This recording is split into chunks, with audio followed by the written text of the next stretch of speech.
Super star Mahesh Babu birthday సందర్భంగా ఈ shot భయ్య. సూపర్ స్టార్ అనే పేరు ఎవరు ఈజీగా రాదు. అప్పట్లో కృష్ణ గారి తర్వాత అయితే రజనీకాంత్ గారికి వచ్చింది. అది మాత్రం ఆయన సంపాదించుకున్నదే తమిళ ఇండస్ట్రీ నుంచి. జస్ట్ ఇంట్రడక్షన్ మూవీలో పెట్టుకున్న టైటిల్ కాదు. సో మహేష్ బాబు గారు కూడా ఈజీగా రాలేదు. ఆయన తండ్రి లెగసీని క్యారీ చేయడం మాత్రం అంటే మామూలు విషయం కాదు. ఫస్ట్ మూవీ రాజకుమారుడు తోటి అయితే నెక్స్ట్ లెవెల్ లోకి వెళ్ళిపోయారు భయ్య. నంది అవార్డు అయితే రావడం జరిగింది. కె రాఘవేంద్ర రావు గారు ప్రొడక్షన్ తీసిన మూవీ ఇది మాత్రం నెక్స్ట్ లెవెల్ అనుకోవచ్చు. తర్వాత రెండు మూవీస్ అంతా సక్సెస్ కాకపోయినా టక్కర్ దొంగలో ఎలాంటి డూప్స్ లేకుండా ఆయన చేసిన స్టంట్స్ మాత్రం నెక్స్ట్ లెవెల్ అని చెప్పుకోవచ్చు. అక్కడే తెలిసిపోయింది ఆయన సూపర్ స్టార్ ఎందుకంటారో. ప్రిన్స్ స్టాక్ అయితే అక్కడ రావడం జరిగింది. సూపర్ స్టార్ అయితే ఈజీగా రాలేదు. తర్వాత ఒక్కడు మూవీలు అయితే వచ్చింది భయ్య. ఇది మాత్రం నెక్స్ట్ లెవెల్ అనుకోవచ్చు.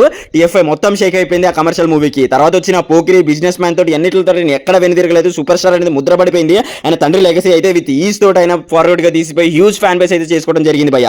దాంతో అయితే 1800 crores అయితే రావడం జరిగింది ఆయన అన్ని మూవీస్ కి. ఇది మాత్రం నెక్స్ట్ లెవెల్ అని చెప్పుకోవచ్చు. చాలా 100 crores shares, 100 crore grasses industry hits తోటి అయినా టైర్ 1 అయితే నెంబర్ 1 పొజిషన్ లో ఉన్నారు. ఆయన చేసిన స్టోరీ సెలెక్షన్స్ అండ్ తీసిన కమర్షియల్ మూవీస్ ఎన్ని ఆడియన్స్ కి నచ్చాయి. హ్యూజ్ ఫ్యాన్ బేస్ అనేది క్రియేట్ అవ్వడం జరిగింది భయ్యానికి. ఇది one of the biggest fan base అనుకోవచ్చు. సో ఇది భయ్య. మరికోసారి మహేష్ బాబు గారికి హ్యాపీ బర్త్డే. ఇన్ని వీడియోస్ గురించి మాయి వర్మ విషయంలో సబ్స్క్రైబ్ చేసుకోవడం మర్చిపోకండి. This is Vamshi signing of.